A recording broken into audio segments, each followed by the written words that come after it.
What's going on, everybody? Welcome back to another episode of the Daily Groomer Podcast. I'm your host, Alex Martin, and today we have Chassy Ward on the show. Chassy is originally from Gilbert, Arizona. She's been in the industry since the February of 2007, and folks, she's truly done it all. She's gone from bather to salon manager to mobile owner to salon owner. She's a barrel racer, an adventure chaser, and a doodle lover of all things. And she's here today. She's here today to tell us what she's learned along the way. Chassy, what is going on? You are full of all sorts of things. I think the doodle lover is probably the only thing that people are sticking in their head right now. Oh man, I crave it. I love it, and I'm so glad I told the universe 3-4 years ago that I just want to be a doodle groomer. If I could just be a doodle groomer, that's all I want to do is groom doodles. I'd be the happiest person on the planet, and genuinely, I still feel that way. And I'm probably maybe not the happiest, but I'm the happiest version of myself, grooming every single kind of doodle you could possibly think of all the time. That is incredible and very unique. Talk to us about, from the beginning when you started grooming, did you just right off that first dog fall in love with grooming doodles, or what about doodles excites you? Because if you're out there in the audience, I'm sitting here shaking my head, and I'm sure there's a lot of people out there shaking their head too. Like, what the heck is she doing grooming doodles and loving those? Yeah, I always thought, so when I groomed doodles in my mobile bus, I had a mobile grooming bus. Her name's Bertha. She's actually retired. I just say she doesn't know what she wants to be when she grows up because she's still here, but she's not on the road.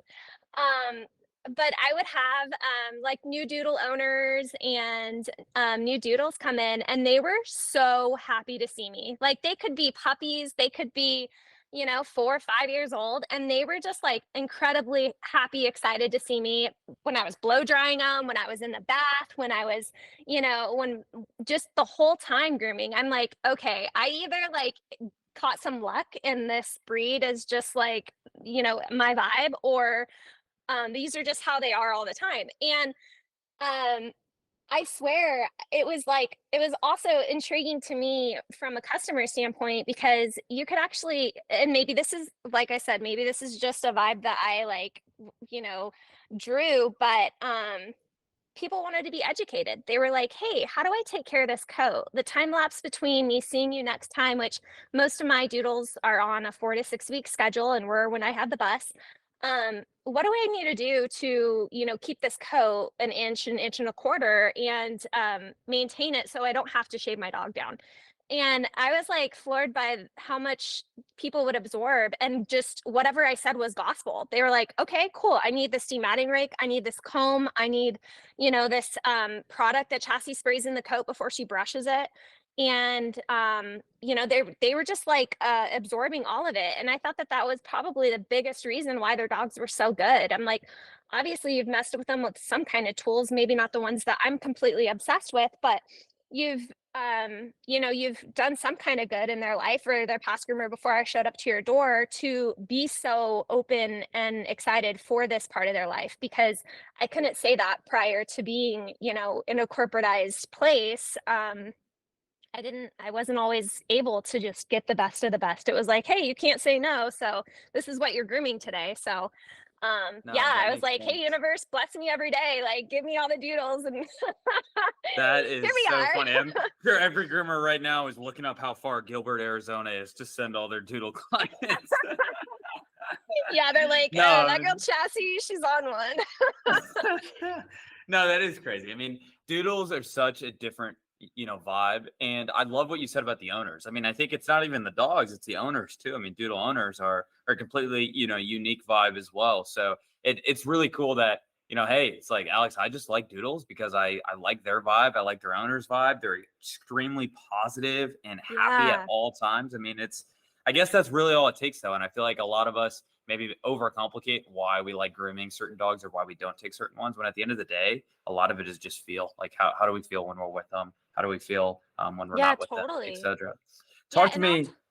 Oh, go oh ahead.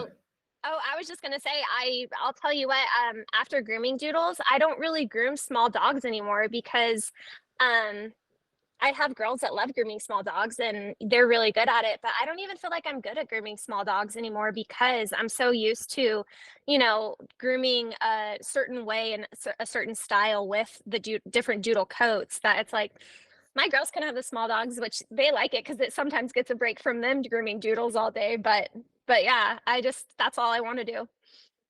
That's crazy. And you told me today you still only groom doodles. Is that right? Yeah. Oh Me my gosh. personally, me Yeah, you personally, personally. Right. yeah, because I mean, I have literally probably 5 customers with something outside of a doodle, but that's because I've been grooming them previously to having Bertha. Like they've had this, cute terrier that Scuttle Bear is one of them. And Scuttle Bear couldn't go to anybody else. He's just he's my friend. And I've He's been your grooming him scuttle since bear. he was, yeah, like he's like my dude. So even though he's not a doodle, I don't discriminate against Scuttle Bear. Right. Like he's gonna be, I'll be grooming him forever. But yeah, No, that I'm makes like, sense. nah, whatever. So tell me this. I mean, you mentioned that you went from corporate and you were not able to tell people no. Going from Yes. corporate to private salon or and even owning your own salon, that's a big change. I mean, and it seems like you went from corporate to Bertha to the private salon that you now own today. Talk to me, what caused you to ultimately leave corporate and go take that big adventure with Bertha? What was crazy to me in corporate? I think something that really helps my business in a successful manner is having relationships with people.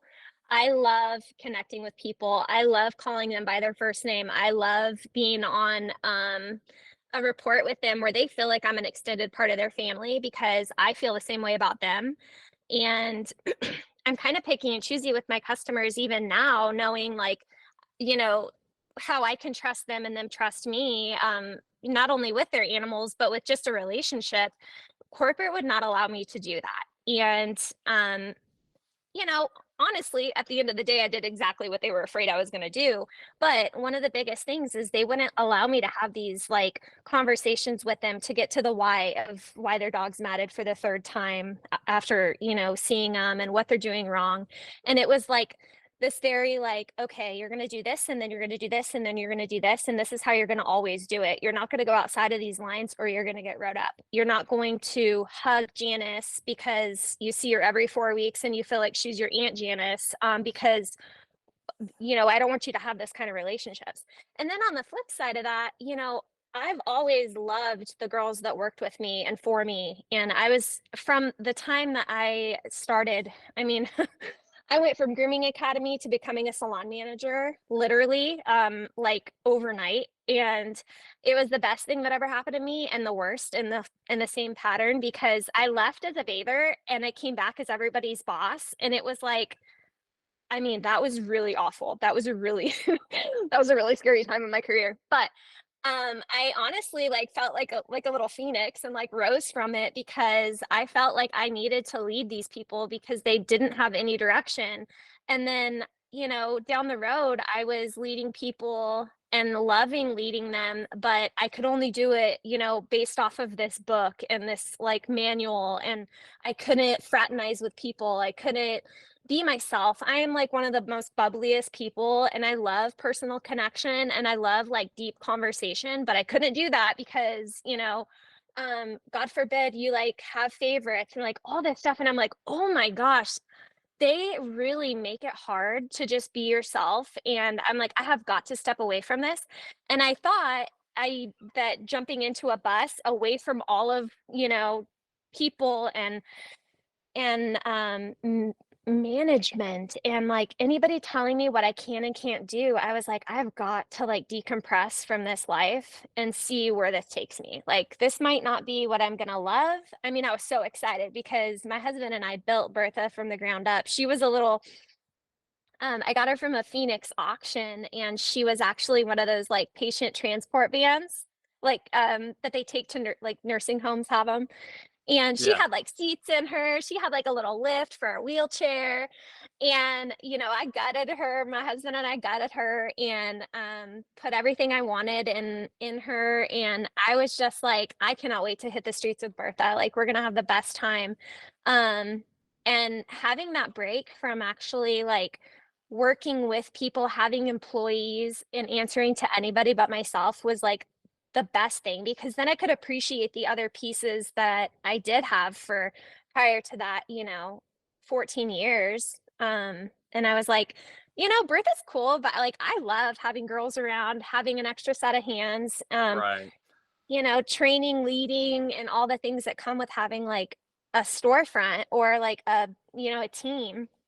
No, I mean, And that makes so, sense. I mean, you went cold turkey. I mean, you went from, yeah. being around corporate, which is tons of people, tons of structure, same location every time, you know what you're doing every day, to being in a mobile bus, not even mobile van, a mobile bus, and Yeah. going around and no other people, no structure. You can do whatever you want. You're your own boss, all sorts of stuff. So you did go cold turkey. How long did you make it, or how long did Bertha make it, rather, in operation? You know, we hit the streets in August of 2020, and by the summertime in July of 2021, I was like, I've got to get out of here. Okay. During that time frame, I had already found a broker to help me find a space. So I had been turning the storefront into a salon by February of 2021. So honestly, when the heat hit, I was like ready to crawl out of that bus and never look back. And as soon as the town of Gilbert passed my inspections and everything, I jumped right into the storefront with AC that I could go over there and say, "You're gonna be 72 degrees," and it was like a magic trick. No, Because I mean, Bertha that's was like, amazing. Yeah. Bertha would go like, the dryer would hit on, and I'm like, okay, Bertha, you got it. I had three ACs on her, and Yeah. insulation and everything. But man, it's a metal bus, and I am in Gilbert, Arizona. Like, not a vibe. Not a vibe at all. I feel like if there's folks out there like me, I'm looking at, I'm like, okay, yeah, that makes sense. Like, you went from corporate to mobile. As you mentioned, you brought some of your clients over, whether that was the right or wrong thing to do. You did that. And you went from mobile to your salon. But going from corporate to salon, or mobile to your own salon, that's a huge jump to take, right? I mean, Oh, you are yeah. now, a tenant, you have a landlord, you're running like a full business there. And then, not that mobile is not a full business, you just don't have employees to deal with. You don't have, a shop front, you don't have a landlord, all sorts of stuff like that. Yeah. So I'm curious, I mean, break down, you found a broker. What else went into finding, or like getting your salon off the ground? You know, um, it was difficult to actually understand all the details of what turning a space that isn't a grooming salon into a grooming salon. Um, I am so grateful that I have an uncle who's an architect, and he had to write the plans for the town of Gilbert to actually like approve. That was such a saving grace, because I would not have been able to make that happen with what that really does cost. And I think that that's something that people don't really pay attention to is, and I didn't do like a business loan or anything. And I guess a lot of the times when you sit down and you have a business plan and you get a business loan, a lot of times you have it structured for you saying, okay, this is your next step. This is what you have to do. Well, I didn't have any of that. I'm very grateful, like I said, that my uncle Johnny was like, hey, I got that. Just make sure you know and you're ready to pull the trigger on the next things that I have to do to make this actually happen for you. And then from there, I was only able to employ a bather. So I was there 7 days a week from 7 to 7, and I wasn't able to actually employ anybody but a bather until um, well, that was July. September was actually my first employee outside of my bather, Jennifer. And it was a girl that used to work for me at PetSmart. She's like, Chassy, I gotta get out. I gotta get out of here. I am so glad that you opened your own shop. Please tell me where I sign. Like, please just hire me. And I was like, I was so maxed out, but I didn't realize I was maxed out until she came to me and we like sat down and had a conversation. And I was like, hey, like I could easily make this happen. Like, this is how many dogs I'm personally doing a day. Like, you tell me what you want to groom. I have a certain style. I groom a lot of doodles. And then it was like a Yeah, you're domino like, first effect. things first, First things you first. can't work here unless you're okay with doodles. Tell me you like doodles and you're hired. No, I mean, that's amazing. But tell me this. I have so many questions from when you first opened up this place. First, I mean, Congrats. I don't know that you heard that enough, but your work, I mean, it's really remarkable that you put in all of that work. Like you were really gritty to be the only one in that shop from 7 to 7 and 7 days a week and run that business all by yourself. So first off, that is remarkable. You should be so proud of yourself. That is Thank you. amazing, especially in retrospect of where we are today. But I'm so curious, when it was you in that bather, where did you find the time when you were the only groomer to do all of like the business owner tasks, to do all the admin work, to do the scheduling, the payroll, even though it was just the bather, to do your payments, like your bills and marketing, even like how did you find the time to do any of that sort of stuff while you were grooming all day? You know what was crazy is my cell phone number was the only thing I had, when I was in the bus, and I have an 817 area code. Like the fact that people were like, "Hey, this is a local groomer in Gilbert," but I had my cell phone, so everybody contacted my cell phone, which was beautiful because if I had time to answer it, I had my little AirPods on. I would take calls as I was grooming, and or at least with my cell phone, I had a laundry list of people to call back at the end of the day, to text back at the end of the day.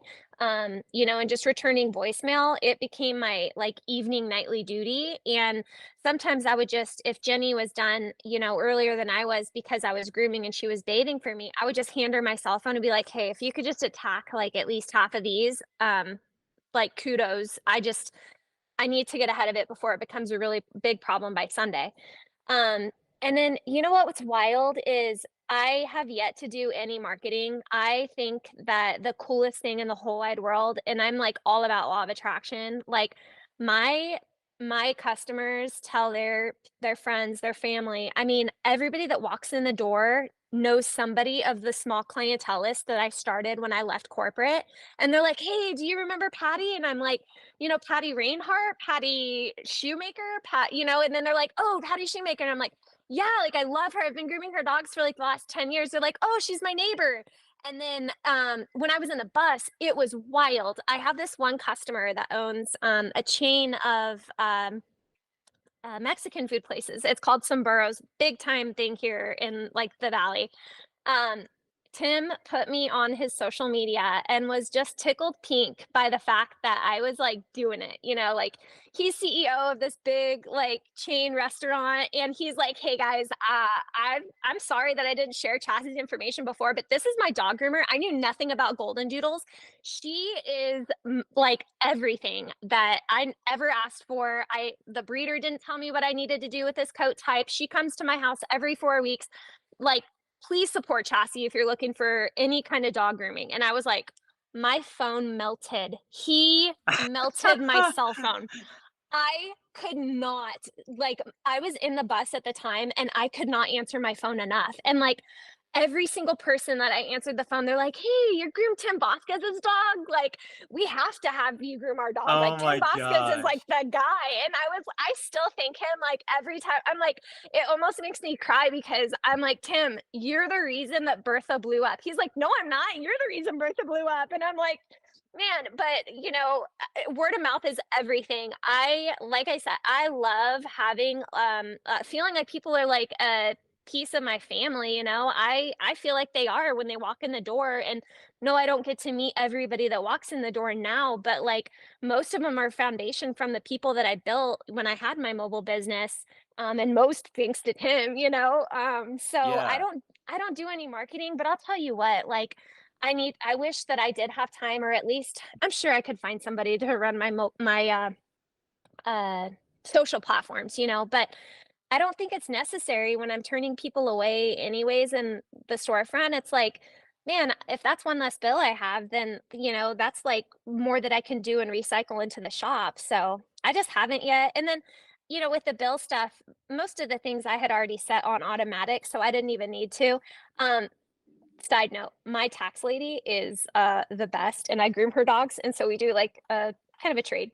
And she would be like, she would kind of get my attention if I needed to sit down and do anything like managerial, like, all the fun stuff that we hate to Yeah, do, right, right, as right. far as that goes. But she would get my attention. She'd be like, Chassy, I'm going to grab you by your braid and sit you down if I don't get this email responded to. And I'm like, okay, Lori, I'm right on it. I'm on it. Yeah. No, I mean, there's a few things that you said that stuck out. I mean, one, having a tax person is probably one of the best things that you can do as a grooming business owner. There's so I agree. many grooming business owners out there that try and do their taxes themselves, or they try and Oh, use like an online solution because it's cheaper. And it's like, listen, you can be the best groomer in the world. That does not mean that you are the best taxed person in the world. That is not what you do. So it's no. like, And I'll tell you, like, an even secreter weapon is a bookkeeper. Now, I just found me one of those.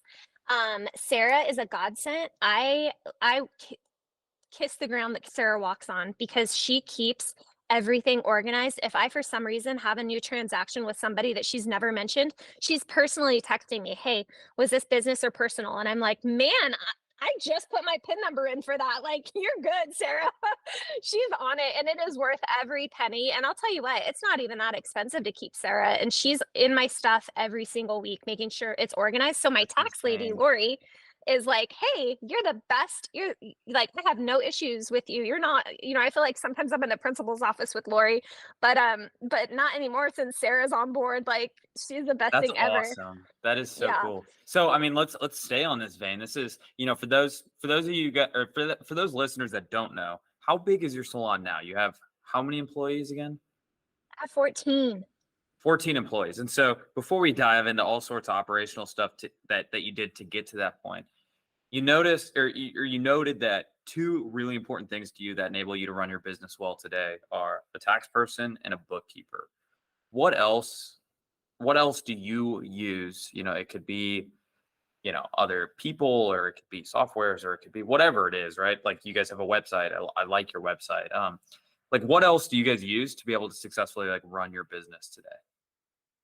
Honestly, I think the best thing in the whole wide world is a manager and a receptionist. Um, Both of those girls, I mean, I couldn't do every day without them, but also online booking. Oh, changed the game. Bertha was a pencil and paper gal. Like, she had my little Erin Condren calendar was like busting at the seams. God bless those calendars, but I'm so glad I've graduated to something online because I couldn't keep track. I couldn't even keep track of it when I was doing that. But now it's like online scheduling. I have a new client intake form, and Nice. something that I really think is a secret weapon is asking people why they're looking for a new groomer. um, I want to know why this 7-year-old Doodle is looking for a new groomer and why they don't have a relationship with a shop already. What went wrong? Complete transparency, I think, is critical, especially when you're taking on new clientele. Being able to be a little picky is really is beautiful, but um, online booking and just being able to have a platform and a scheduling system, which I think most people do, is Right. I mean, it's is it's also amazing. like that like purely inhibits your ability to grow as a grooming business owner. I Oh mean, yeah. the only way that you can grow is to put systems in place that allow you to take more dogs, hire more people, do more volume, and you can't forever do that on pen and paper. No. So I really like that you guys have graduated to that, and I mean, it makes sense again looking at the scale of your salon. So now let's talk about the big bold question: how the heck did you get up to 14 employees? I mean, finding groomers is harder than doing a Rubik's cube. Oh Um, my so gosh. so tell me, I mean, obviously Jessica, I believe, was your first groomer. She came to you because you guys worked together in corporate. How did you did you have a system that found the rest? Was it just job postings? Was it word of mouth? How did you find the rest of your staff? Honestly, I swear it's like most of these girls have worked for me prior in corporate. And um if you're just a good leader, and this is something that I my therapist tells me, say it out loud, Chassy, because I'm really critical on myself because I don't think that I'm the best at really anything, but I'm always growing. And acknowledging that there's always room for improvement is awesome. And so, but she says you're a great leader. And that is some feedback that I've had from the girls that have worked for me previously. I didn't search for the team that I have right now. Everybody but three, no, four have worked for me previously. And um you know, they've been to other shops, or they came straight out of, you know, the situation they were in that I was in as well, and were like, hey, we don't want to work for these people anymore, like please let us come to Chassis Classy Canines. And it's been that way. I've tried to like find bathers through like, you know, different sites and interviewing and stuff, but the best thing in the whole wide world is when, you know, like a solid employee's like, hey, Chassis, I worked with this person before and they really want to come and join our team. And I think they're going to be an excellent fit. I'm like, absolutely. Like, are they free later today? Let's talk. Like, I want to Let's get take it them before going. somebody Yeah. else does. Yeah. Okay. And I mean, it's kind of the same thing with the customers. It's like, oh, you know, Susan, my neighbor's like a rock star human and she just got a puppy. I'm like, cool. Is she here? Does she want to talk? Does she want to make an appointment? Like, she needs to be a part of my life. No, and I mean, honestly, that is such an overlooked part. Like, one thing that always stands out to me as like a common pattern of a successful grooming business owner is that they have a default to action. And what I mean by that is like your default is like, let's go, let's do Yeah. it, like let's talk, let's go, let's move. Like that's a Yeah. default to action, right? And I love that a lot of people have the tendency to stop and overthink or like push it back, etc. Right? But when your first thought is like, okay, let's go, let's try it out, or like let's get Yeah. moving, that gives you opportunity to go and to move and to Yeah. learn. And if you're going and you're learning, it enables you to grow. So I absolutely love that. I mean, that makes a lot of sense. Again, how you've been able to grow so fast, just your personality and who you are. I want to get tactical here. Three questions for you that have been, kind of top of mind as I learned a little bit more about you and your business. I'm going to say all three of them first, but we'll break it down step by step. I want to know how you keep your grooming staff happy. You have a big team that can be challenging, especially as you're not able to be there 24/7 anymore. So how do you keep your staff happy? I want to know actually how you pay your groomers, the structure you use and how you think about that, and then how you actually train them as well to be top notch, that top quality, so that customers keep coming on back. So let's start at the top. How do you keep your groomers happy? Um, I think it's kind of simple.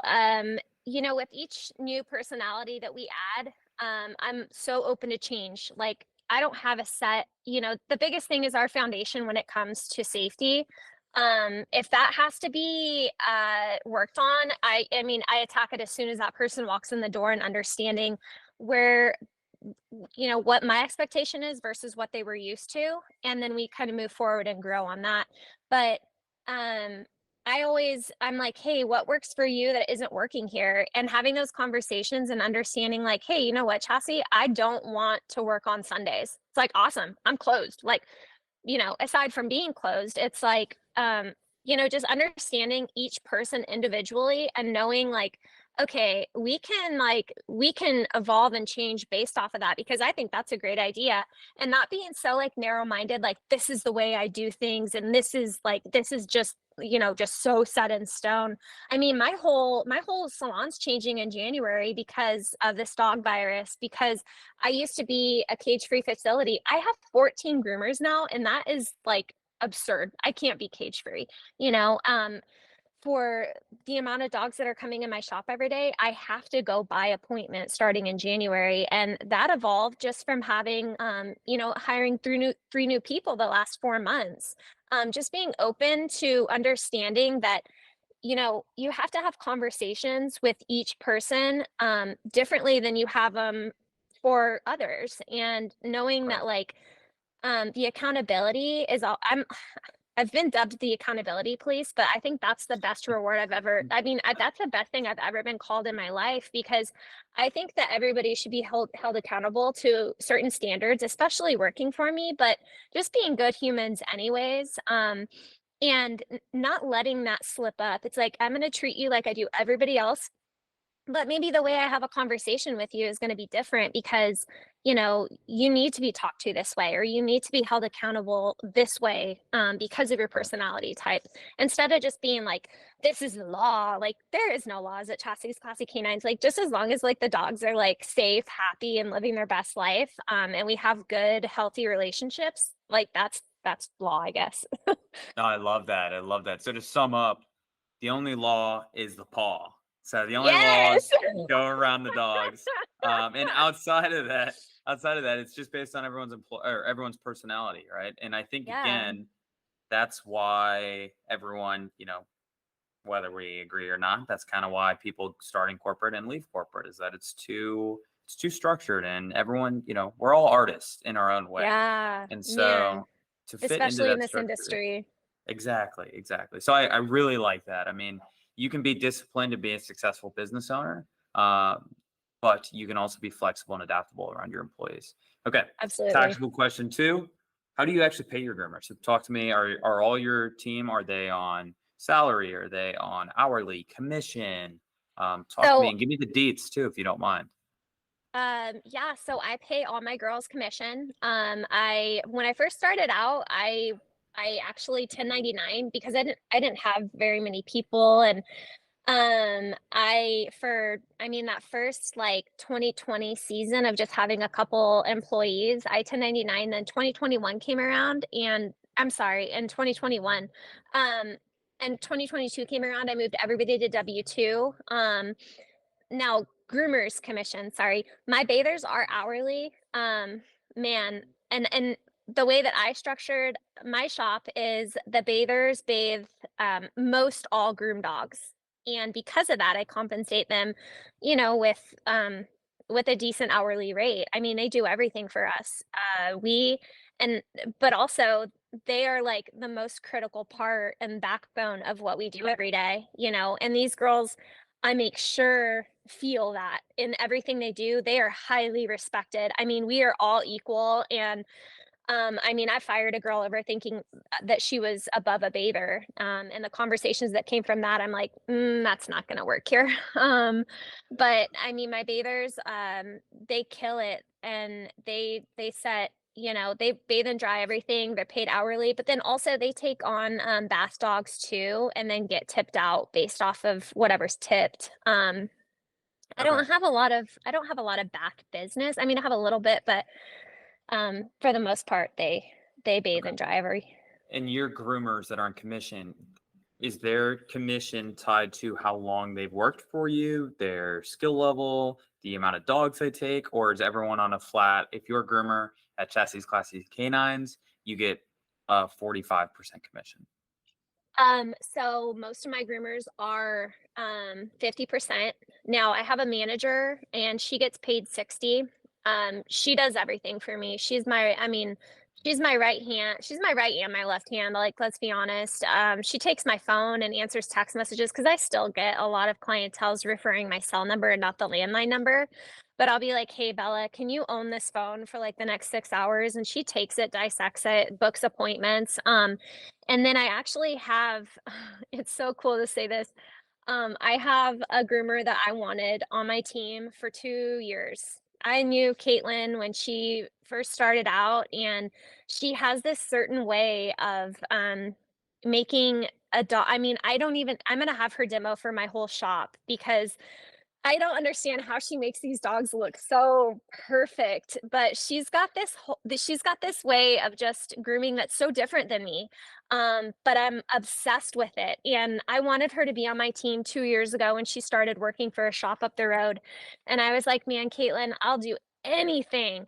And she brought all her own clientele over and I learned from her every day. Like I told you before we started recording, I don't really follow other groomers. I'm like super inspired by, you know, the people that are in the room that work for me.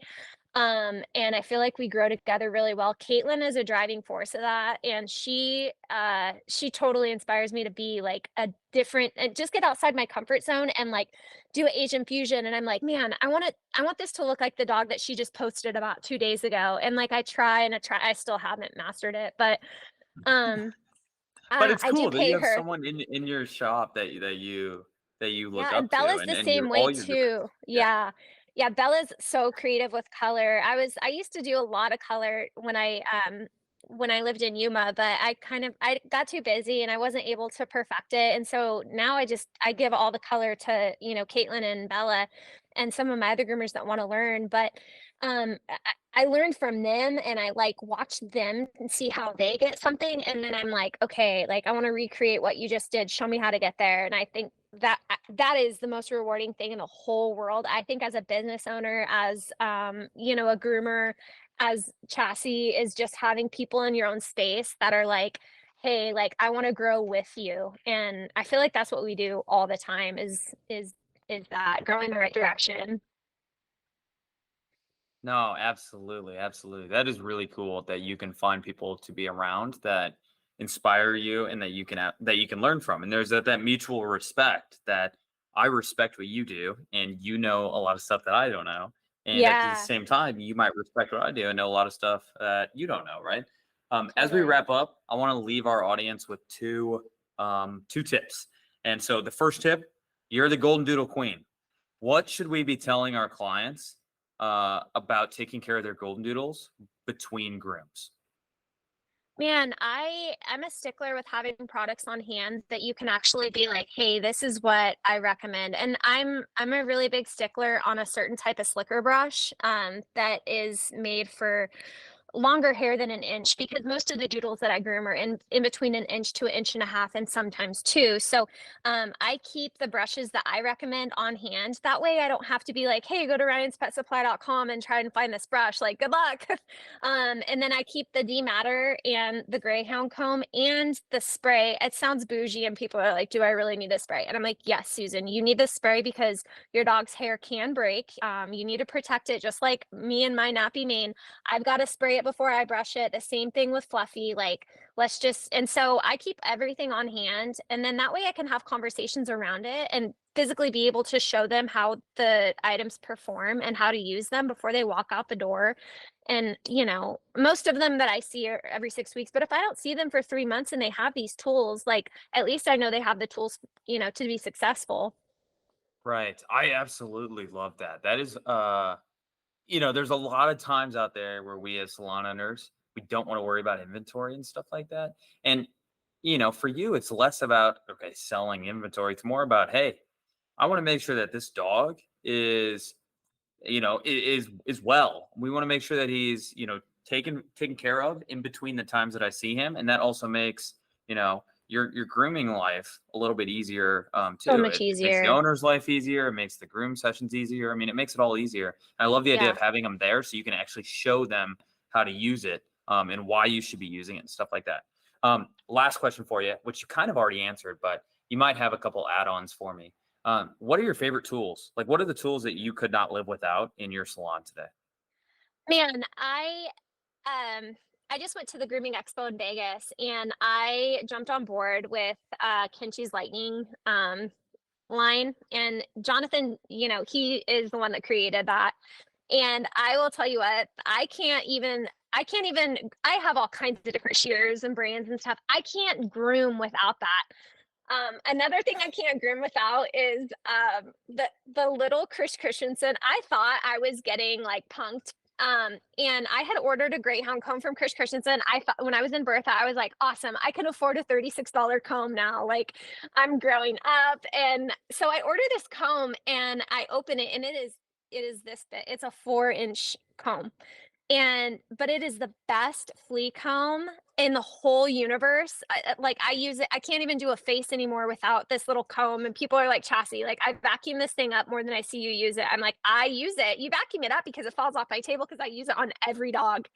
And the other thing, this is just, I mean, it sounds extra as heck, but I replace my dematting rake every 4 weeks. And it might be because I groom a ton of doodles, or it just might be a really good like thing that maybe everybody needs for their toolbox. But something, I don't have wrist issues. I've been grooming for 17 years. I don't have any kind of pain in my hands, but I swear it's because I literally replace my dematting rake every 4 weeks and get the sharpest version of a dematting rake all the time. So I never have to hit a tangle with a comb. And like, catch my wrist or sprain my finger. Like, Yeah. no, my dematting rake cuts me all the time. And it's good because it's like, I'm not going to be having any kind of wrist pain.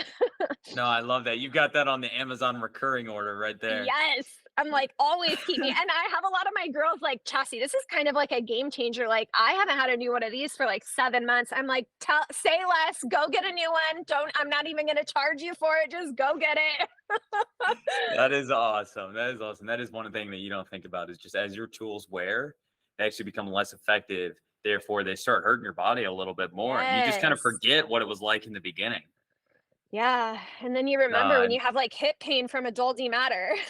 yeah. Oh my gosh. No, that is so funny.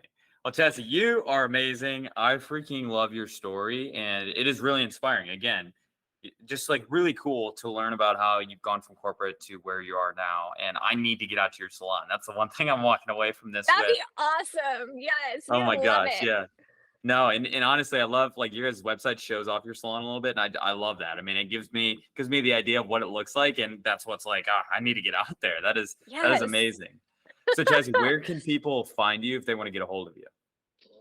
So my website is just chassisclassycanines.com. All my social platforms are there. Our landline, even our booking Perfect. app. That's so cool. I love living in 2023. Little links, just to book appointments there. Come So on, that's a vibe. 2023. I know. It's a vibe. But yeah, just Chassis Classy Canines and all of our stuff's there. Perfect. Well, Chassis, thank you so much again. We really, really are appreciative of all the knowledge you've shared. You are a positive vibe, and I'm just so grateful that you've been able to join us today. Thank you so much for having me, Alex. It's been so fun. Absolutely. And that's the pod.